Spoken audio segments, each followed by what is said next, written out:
Praise the Lord. परमेश्वर का धन्यवाद हो कि उसने फिर से एक बार आपके सामने उसके वचन को लेकर आने का मौका दिया है। परमेश्वर का वचन इस वक्त पढ़ेंगे कि भजन संहिता 103 में लिखा है, हे मेरे मन यहोवा को धन्य कहे और जो कुछ मुझ में है वह उसके पवित्र नाम को धन्य कहे। हे मेरे मन यहोवा को धन्य कहे और उसके किसी भी उपकार को ना भूलना। यहाँ पर लिखा है कि हे मेरे मन यहोवा को धन्य कहे और जो कुछ मुझ में है, यानी कि जो कुछ आप हमारे अंदर है, all that is within me, वो उसके पवित्र नाम को धन्य कहे। यहाँ पर 2 बार मन के बारे में लिखा है। बार लिखा है, पहले लिखा है कि धन्य कहे और दूसरे में लिखा है कि उसके किसी भी उपकार को ना भूलना। हम किसको बोलते हैं कि ना भूलना? क्योंकि जो भूलने वाला रहता है उसको हम लोग बोलते हैं कि ना भूलना, ये काम याद से करना है, इसको नहीं भूलना। हम लोग ऐसा बोलते हैं कि जो लोग हमें ऐसा लगता है, डाउट आता है कि ये भूल जाएगा, तो उसको हम लोग बोलते हैं कि उसके किसी भी उपकार को ना भूलना। यहाँ पर मन के विषय में लिखा है कि हमारा जो मन है कई बार परमेश्वर के जो अद्भुत काम है उसको भूल जाता है। हमारे मन का उद्धार नहीं हुआ है, हमारे सिर्फ आत्मा का उद्धार हुआ है, ना हमारे शरीर का उद्धार हुआ है, ना हमारे प्राण का उद्धार, और जो प्राण में मन आता है। और यहाँ पर लिखा है कि उसके किसी भी उपकार को ना भूलना। देखिए, अगर इस वचन में आप देखेंगे तो इसमें ये नहीं लिखा कि मेरी आत्मा, यहाँ पर आत्मा का जिक्र नहीं है, यहाँ पर मन का जिक्र है। हे मेरे मन यहोवा को धन्य कहे और उसके किसी भी उपकार को ना भूलना। यानी कि हमारा जो मन है कई बार परमेश्वर के उपकारों को भूल जाता है। और मन के विषय में बाइबल बहुत स्पष्ट रूप से लिखती है। बाइबल में लिखा है यिर्मयाह 17:9 में, मन तो सब वस्तुओं से अधिक धोखा देने वाला होता है और उसमें असाध्य रोग लगा हुआ है और उसका भेद कौन समझ सकता है।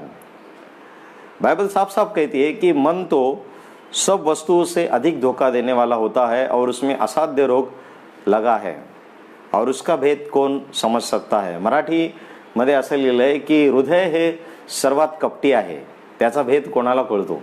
हृदय हे सर्वात कपटी, यानी कि हमारा जो मन है, हृदय है, ये सबसे ज़्यादा कपटी है, क्योंकि ये हमें सबसे ज़्यादा धोखा देता है। हमारे जीवन में अगर हमें धोखा देने वाला कौन है, तो हम लोग हमेशा शैतान के ऊपर उंगली उठाते हैं कि शैतान हमें धोखा देता है। लेकिन शैतान अपना काम कर रहा है, लेकिन कई बार जो मन है वो उसका साथ देता है और मन धोखा देता है। इफिस 1:13 के अनुसार हमारा जो आत्मा है वो परमेश्वर में सुरक्षित है, पवित्र आत्मा की छाप उसके ऊपर लगी है, पवित्र आत्मा का सील उसके ऊपर लगा है।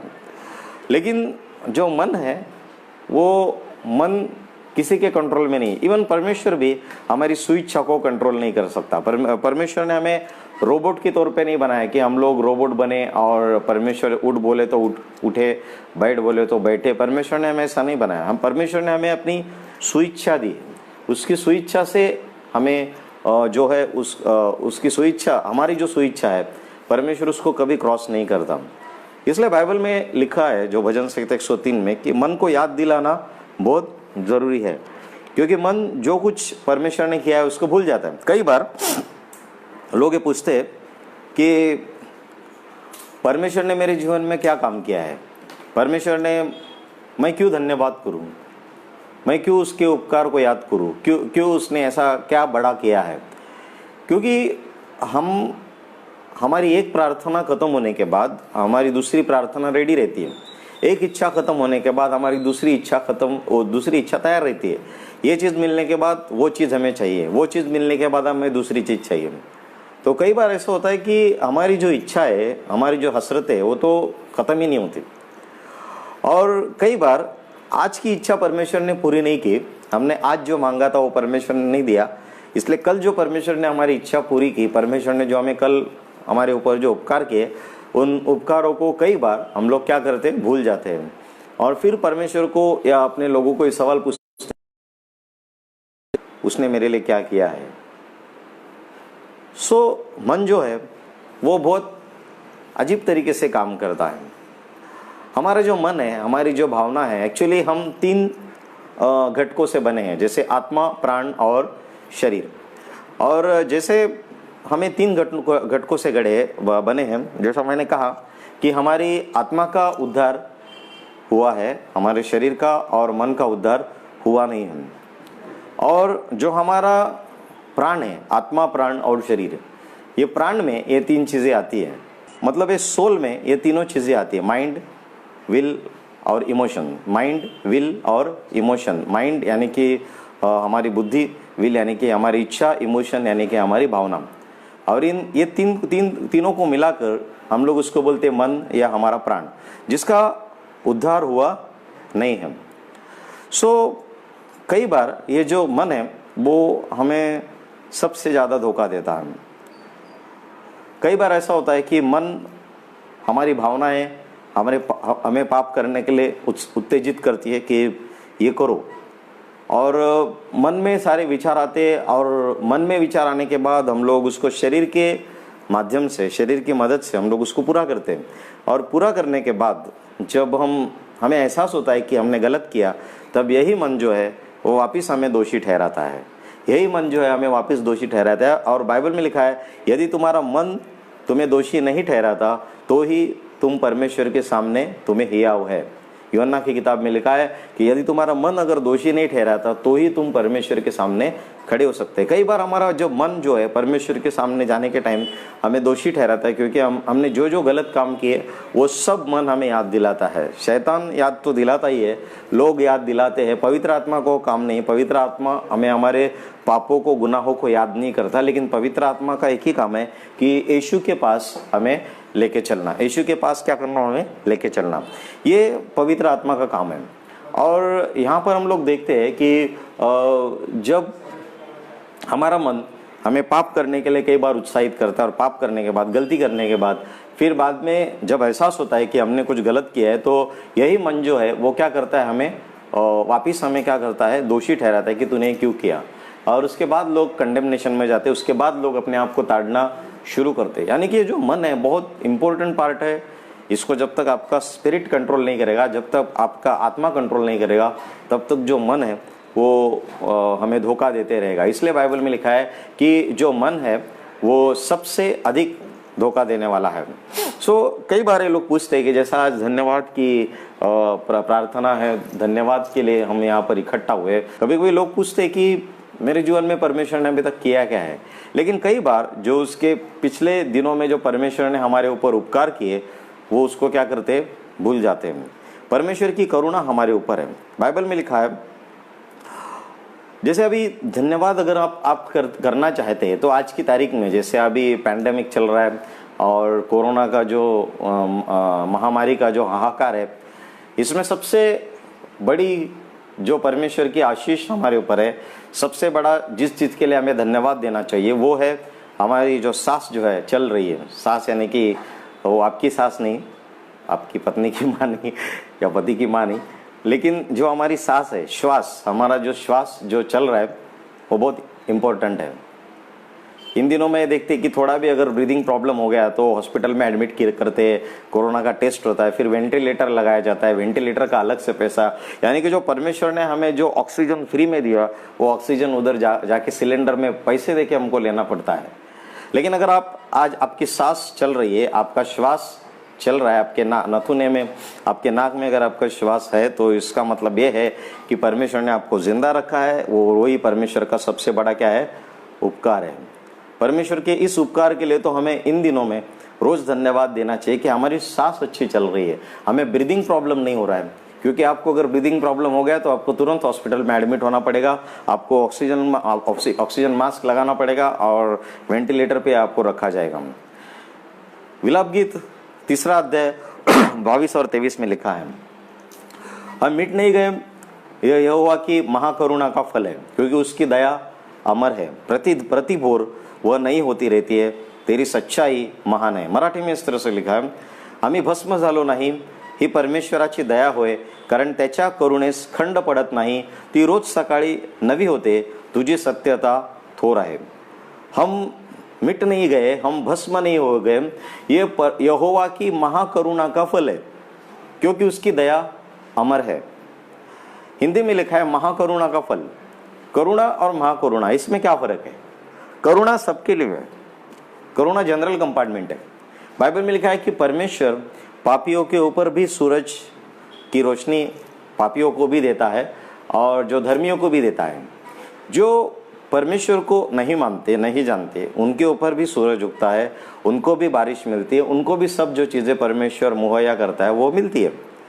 लेकिन विश्वासी लोगों के लिए, जो परमेश्वर के ऊपर विश्वास करते हैं, उनके लिए बाइबल में लिखा है कि वो महाकरुणा है। हम मिट नहीं गए, ये यहोवा की महाकरुणा का फल है। यानी कि आपके ऊपर परमेश्वर की महाकरुणा है, बाकी लोगों के ऊपर करुणा है। यानी कि वो जनरल कंपार्टमेंट में बैठे लेकिन आप फर्स्ट क्लास एसी में ट्रैवल कर रहे हैं। इस चीज़ के लिए परमेश्वर को धन्यवाद देना चाहिए। उसकी दया अमर है और प्रतिभोर नहीं होती है। ती रोज सकाळी नवी होते, तुझी सत्यता थोर है। कुछ लोगों को लगता है कि विश्वासी जीवन में जो कुछ हमने देखा पढ़ा ये बहुत हो गया, लेकिन मैं आपको बताना चाहता हूँ कि परमेश्वर की जो करुणा है वो रोज नहीं होती है। यानी कि रोज परमेश्वर हमें नई बातें सिखा सकता है, रोज परमेश्वर हमें नई बातें सिखा सकता है। कुछ लोग बोलते हैं कि रोज की जिंदगी है, रोज की जिंदगी नहीं है। अगर आपकी आंखें खुली है, अगर आपकी आत्मिक आंखें खुली है, तो आपको रोज परमेश्वर नई बातें सिखा सकता है, अगर आप वो सीखने के मूड में हो। कुछ लोगों को ये गलत फहमी रहती है कि मैंने ज़िंदगी में बहुत कुछ देखा है। वो हमेशा डायलॉग मारते रहते हैं कि मैंने बहुत कुछ देखा है, मुझे बहुत कुछ मालूम है और मैं इस लाइन में बहुत पुराना हूँ और मुझे बहुत एक्सपीरियंस है। लेकिन ऐसे लोग भ्रम में जी रहे हैं, ऐसे लोग धोखे में जी रहे हैं। ऐसी कई चीज़ें हैं जो हमें दुनिया में अभी तक मालूम नहीं है, ऐसी कई बातें जिसका ज्ञान हमें नहीं है। अगर ऐसा कोई बोलता है कि मुझे सब पता है, तो गलत है, क्योंकि ऐसा होता नहीं। अगर आप एक विद्यार्थी का मन है, अगर आपके पास, अगर एक स्टूडेंट का माइंड है आपके पास, तो परमेश्वर आपको रोज नई बातें सिखा सकता है। उसकी जो करुणा है वो रोज आपके लिए नई हो सकती है और वो जो करुणा में आप रोज नई नई बातों को सीख सकते हैं। जवानी का राज क्या है? आदमी जवान कैसे रहेगा? क्योंकि जवान जो आदमी रहता है, जो सीखने वाला आदमी रहता है, वो हमेशा फ्रेश क्यों रहता है? क्योंकि वो रोज नई बातें सीखता है। बुढ़ापा तब आता है जब आदमी ये बोलता है मैं अभी बहुत सीनियर हो चुका हूँ, मेरे बाल ऐसे ही पके नहीं हैं, इस लाइन का मुझे एक्सपीरियंस है, मैं बहुत कुछ जानता हूँ। तभी समझ जाना कि आपके बुढ़ापे का वक्त आ चुका है, अभी आप बूढ़े होने लगे। लेकिन ये मेरी भी प्रार्थना रहती है, रोज मैं सुबह उठने के बाद परमेश्वर से बोलता हूँ कि परमेश्वर तू मुझे आज क्या नया सिखाने वाला है। और जो रोज नया सीखता है, जो रोज नई बातें खोजता है, उसको ही जवान बोलते हैं। जो ये बोलता है कि मुझे बहुत एक्सपीरियंस है, मैं बहुत नॉलेज हो चुका हूँ, मेरे पास बहुत नॉलेज है और इस लाइन का मैं एकदम डीप जा चुका हूँ, वो लोग गलत है। ऐसा नहीं होता, क्योंकि बाइबल में लिखा है कि उसकी करुणा रोज नई होती है। हमारा परमेश्वर पुराना परमेश्वर नहीं है। कई बार लोगों का एक मन रहता है कि मैंने बहुत सारे घरों में एक गलत तरीके का फोटो देखा। वो फोटो में क्या होता है, जो यीशु का फोटो दिखा है, ऊपर यीशु मसीह क्रूस के ऊपर टंगा है और उसके ऊपर एक बुढ़ा आदमी ऊपर से देखता है। तो उसके सफ़ेद बाल है, सफ़ेद दाढ़ी है और ऊपर से देखता है, और नीचे जो क्रॉस के नीचे जो है वो एक कबूतर दिखाते। इसका मतलब क्या है कि जो बुढ़ा आदमी है वो यहोवा परमेश्वर है, पिता परमेश्वर, क्योंकि पिता है। पिता बोलो तो बुढ़ा हो गया उनके हिसाब से, फिर वो पिता परमेश्वर है। उसके बाद यीशु मसीह का क्रूस के ऊपर का फोटो है, उसके बाद पवित्र आत्मा सबसे नीचे। इस तरह से वो ट्रिनिटी को गलत तरीके से दिखा सकते हैं। लेकिन अगर आपने ठीक से बाइबल को पढ़ा तो परमेश्वर जो मूसा को बोलता है कि मूसा को परमेश्वर ये बोलता है कि जब मूसा ने परमेश्वर का नाम पूछा तब परमेश्वर ने बोला I am that I am. मतलब मेरे ऊपर, परमेश्वर ये कहता है कि मेरे ऊपर वक्त का असर, हमारे परमेश्वर के ऊपर वक्त का असर नहीं होता। जो ये फोटो है वो कंप्लीट गलत है। पिता परमेश्वर बोलने के बाद वो पिता परमेश्वर जो है वो बुढ़ा होता नहीं है। लेकिन कई बार ऐसा गलत तरीके से प्रोजेक्ट करने की वजह से लोग ये समझते हैं कि पिता परमेश्वर एकदम वयस्क है, यीशु मसीह जो है 33 साल का है और पवित्र आत्मा बस एक कबूतर है। ये पूरी तरह से गलत है। लेकिन यीशु मसीह परमेश्वर जो है उसका जो एक नाम है I am that I am, इसका मतलब क्या है कि मेरे ऊपर वक्त का असर नहीं होता। हमारा परमेश्वर अनंत काल का परमेश्वर। अनंत काल मतलब क्या है कि जहाँ पर, अनंत काल का मतलब ये है कि जहाँ पर ये नहीं होता, मतलब वक्त जिसके ऊपर हावी नहीं होता, वक्त का जो क्या बोलते हैं उसको, वक्त की हुकूमत उसके ऊपर नहीं है, बल्कि उसकी हुकूमत वक्त के ऊपर है। कुछ लोग बोलते हैं हमें वक्त के साथ चलना चाहिए, लेकिन मैं ये कहता हूँ कि जिसने वक्त बनाया उसके साथ चलो तो वक्त आपके साथ खुद ब खुद चलेगा। हमारा परमेश्वर अनंत काल में रहने वाला है, लेकिन पृथ्वी जब उसने बनाई तब उसको वक्त के साथ बनाया। जैसे पृथ्वी का रोटेशन होता है और दिन और रात होते हैं, सब होता है, तो परमेश्वर अनंत काल में रहकर पृथ्वी को कंट्रोल करता है। जो पृथ्वी जो है वो वक्त के ऊपर चलती है। अभी हर चीज़ क्या होती है, वक्त के ऊपर चलती है। अभी मैं भी जो प्रचार कर रहा हूँ, मुझे आधे घंटे का टाइम दिया है, यानी कि इस आधे घंटे में ही मुझे जो कुछ करना है आधे घंटे में मुझे करना है। लेकिन जो परमेश्वर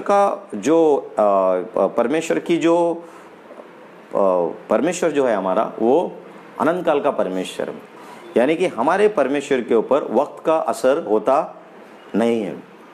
कई बार जो यीशु मसीह मरा क्रूस के ऊपर, जो यीशु मसीह मरा वो टाइम लाइन में नहीं मरा। यीशु मसीह का जो मौत था वो टाइम लाइन में नहीं था। जो पुराने नियम में मेमने का बलिदान होता था वो 365 दिनों के लिए होता था, वो 1 साल के लिए होता था। लेकिन यीशु मसीह जो क्रूस के ऊपर मरा वो टाइम लाइन में नहीं मरा, आउट ऑफ द टाइम उसने आने वाले सभी पीढ़ियों के लिए अपना खुद का बलिदान किया। सो मैं यहाँ पर ये कहना चाहता हूँ कि परमेश्वर की करुणा रोज नहीं होती है। परमेश्वर के राज्य में कोई भी पुरानी बातें नहीं है। लेकिन इन बातों को सीखने के लिए हम कभी कभी अपने आप को रोक सकते हैं। हम बोलेंगे कि मुझे सब कुछ आता है, तो परमेश्वर आपको कुछ सिखाएगा नहीं। लेकिन जब आप बोलेंगे कि नहीं मुझे सीखना है, मैं बिल्कुल जीरो हूँ, मुझे कुछ नहीं आता, ऐसा करके आप जब परमेश्वर के पास जाएंगे तब परमेश्वर आपको, पवित्र आत्मा आपको बहुत सारी चीजें सिखाएगा। लेकिन अगर आप परमेश्वर के सामने जाकर अपनी बढ़ाई करते हो या लोगों के सामने अपनी बढ़ाई करते हो, मुझे बहुत कुछ आता है, तब आप गलत हो।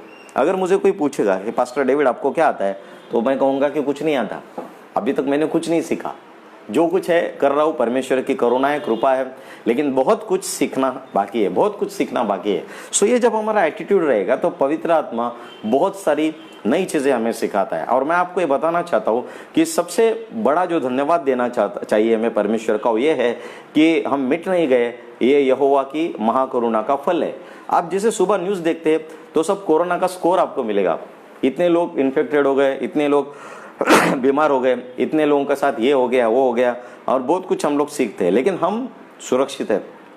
सबसे पहले अगर आपको इस धन्यवाद के दिन में मैं आपको बताना चाहता हूँ कि सबसे पहले धन्यवाद देना है, तो रोज अपनी जो सांसें चल रही है, आपका जो श्वास चल रहा है, उसके लिए परमेश्वर को धन्यवाद दो। दूसरा धन्यवाद देना चाहिए कि हमारे टेबल के ऊपर परमेश्वर ने खाना रखा है। कुछ लोग तो अच्छा रेसिपी बनाकर स्टेटस पे भी डाल देते, टुडे वी मेड दिस करके बोलते हैं। बहुत सारी चीज़ें हो गई इस लॉकडाउन में, लेकिन ये ऐसा देखा नहीं कि विश्वासी लोग एकदम बुरी तरह से वो लोग जी रहे और उनको खाना पीना नहीं मिल रहा है। परमेश्वर ने जो विश्वासी लोग हैं उनको इस कोरोना में सुरक्षित रखा है। परमेश्वर ने हमें हमारे टेबल के ऊपर खाना दिया है। कुछ लोगों की गलतफहमियां दूर हो गई। कुछ लोग ये बोलते थे परिवार के लिए, जब तक मैं कमाने नहीं जाऊंगा ना, अगर मैं नहीं कमाऊंगा ना तो तुम लोग भूखे मरेंगे। उनके मुंह के ऊपर परमेश्वर ने एक बड़ा तमाचा जड़ा है। वो काम पे नहीं, पगार नहीं, फिर भी लोग खाना खा रहे हैं। कहाँ से आ रहा है पता नहीं। जो उनकी सबसे बड़ी गलतफहमी थी कि मैं कमा रहा हूँ इसलिए तुम खा रहे, ये, या फिर एक आदमी का था कि जब तक मैं कमाऊंगा नहीं तब तक मैं खाऊंगा नहीं। बाइबल में लिखा है कि तूने मेरे शत्रुओं के सामने मेज बिछाया है। हमारा शत्रु कौन है? हमारा शत्रु शैतान है। हमारा शत्रु ये महामारी है, लोग नहीं है। हमारा सबसे बड़ा शत्रु ये है। उसके सामने हम लोग बैठ के खाना खा रहे हैं, उसके सामने हम लोग दिन में मतलब सुबह हमारी होती है, हम रात को मरते नहीं। जैसे दाऊद कहता है कि मैं रात को सो गया और मैं फिर सुबह उठा, क्योंकि मैं तेरा धन्यवाद करता हूँ कि रात को मैं सोया और सुबह मैंने उठा। कई लोग क्या होते हैं, रात को सो जाते और नींद में ही मर जाते। कई लोगों को रात को नींद नहीं आती, रात भर करवटें बदलते रहे, सारी रात हम चालू रहता है लोगों का। लेकिन परमेश्वर जो है वो हमें अच्छी नींद देता है। रात को हम लोग सोते, सुबह जिंदा रहते, सुबह उठकर हम लोग सुबह की सूरज की पहली किरण देखते। वो परमेश्वर का धन्यवाद करने की बात है। दूसरी बात, हमारे टेबल के ऊपर खाना रखा है। तूने मेरे सताने वाले के सामने मेरे मेज को तूने सजाया है। और तीसरी बात, इस महामारी में हम सुरक्षित हैं, हम इन्फेक्टेड नहीं हैं। और अगर इन्फेक्टेड होने का थोड़ा असर भी हुआ तो भी परमेश्वर का आत्मा हमें संभालता है, परमेश्वर हमें संभालता है। बाइबल में लिखा है वो अपने वचन को भेजकर लोगों को चंगा करता है। भले हम लोग शरीर का उद्धार नहीं हुआ, इसलिए कई बार हम बीमार गिरते हैं, इन्फेक्शन होता है, लेकिन परमेश्वर उसमें से भी हमें बाहर निकालता है। इस चंगाई के लिए हमें ज़रूर परमेश्वर का धन्यवाद देना चाहिए।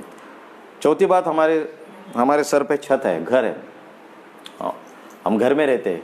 कई सारे लोगों को घर नहीं रहने के लिए। अभी ये जो बारिश गिरी, इस बारिश में कई लोगों के घर जो है वो बर्बाद हो चुके हैं, लेकिन परमेश्वर का धन्यवाद है कि परमेश्वर ने हमें सुरक्षित रखा। हमारे बदन के ऊपर कपड़े हैं, और बाइबल में लिखा है कि जैसे सुलेमान भी तैयार नहीं हुआ था, वैसे परमेश्वर आकाश के पंछियों को तैयार करता है, और वो कहता है कि उससे बढ़कर तुम हो। यानी कि इन सभी बातों को लेकर अगर हम देखेंगे तो जितना भी हम परमेश्वर को धन्यवाद देंगे वो कम ही है। जैसा बाइबल में लिखा है, मेरे मन यहोवा को धन्य कहे और उसके किसी भी उपकार को ना भूलना। जब आपको ऐसा निराशा आएगा, जब आपको ऐसा फील होगा कि परमेश्वर ने मेरे जीवन में क्या किया है, मेरी आज की ज़रूरत को परमेश्वर ने पूरा नहीं किया है, लेकिन कल तो किया था, कुछ दिन तो किया था, कुछ दिन पहले तो किया था। सबसे बड़ी बात, परमेश्वर ने आपको उद्धार दिया। कई लोगों को आज दुनिया में उद्धार नहीं, लेकिन आप उद्धार में जी रहे, आप उद्धार का आनंद मना रहे, तो परमेश्वर का धन्यवाद हो इन वचनों के लिए। मैं आपको फिर से एक बार कहूँगा कि मन जो है सबसे अधिक धोखा देता है। मन आपको हमेशा गलत तरीके से लेके जाएगा। कुछ लोग फीलिंग के ऊपर जीते हैं, आई फील। जो लोग फीलिंग पे जीते हैं वो लोग हमेशा हर्ट होते हैं, क्योंकि आपकी जो भावनाएं सबसे ज़्यादा धोखा दे सकती है आपको। जिस दिन सूरज अच्छा रहेगा, जब क्लाइमेट अच्छा रहेगा, मुझे ऐसा लगता है कि बहुत देर प्रार्थना करूँ, धन्यवाद करूँ। और जिस दिन क्लाइमेट अच्छा नहीं रहता, आसमान साफ नहीं रहता और बहुत सारा आसमान अजीब रहता है, क्लाइमेट खराब रहता है, तब हम सोचते हैं कि नहीं, आज मूड नहीं प्रार्थना करने का। यानी कि हम भावनाओं के ऊपर चल रहे हैं। आपकी भावनाएं आपको धोखा दे सकती है, लेकिन बाइबल में लिखा है कि भावनाओं से मत चलो, विश्वास के साथ चलो। तो इस वचन के द्वारा मैं आपको ये बताना चाहता हूँ कि आपके मन जो है, आपका जो मन है, उसको ये बताइए कि हे मेरे मन यहोवा को धन्य कहे, किसी भी उपकार को, उसके किसी भी उपकार को ना भूलना, क्योंकि उसके कई सारे उपकार है जिसको हमारा मन भूलता है। हमारा आत्मा नहीं भूलता, हमारा मन भूलता है। इसलिए उसको काबू में रखने के लिए आपकी आत्मा का कंट्रोल मन के ऊपर होना चाहिए, और आपकी आत्मा के ऊपर पवित्र आत्मा का कंट्रोल होना चाहिए। सो इस वचन के द्वारा मैं विश्वास करता हूँ कि प्रभु ने हम सबको आशीषित किया है।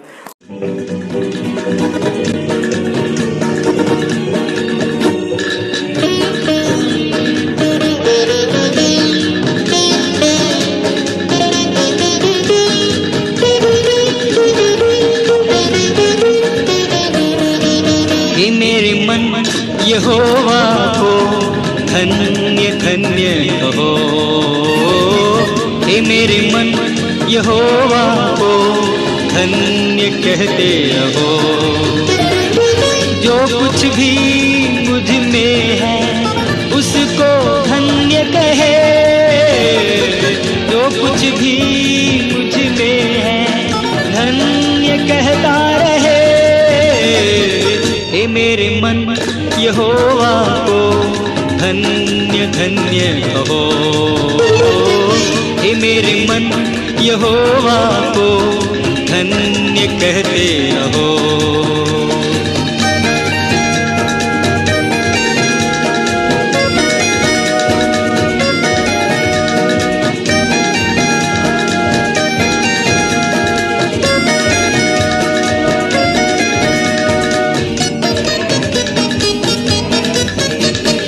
वही तेरे अधर्मों को क्षमा करता है, तेरे सब रोगों को चंगा करता है। Hallelujah hallelujah. वही तेरे अधर्मों को क्षमा करता है, तेरे सब रोगों को चंगा करता है। Hallelujah hallelujah. वही तो तेरे प्राण को नाश होने से बचाता है। हे मेरे मन यहोवा को धन्य धन्य कहो, हे मेरे मन यहोवा को धन्य कहते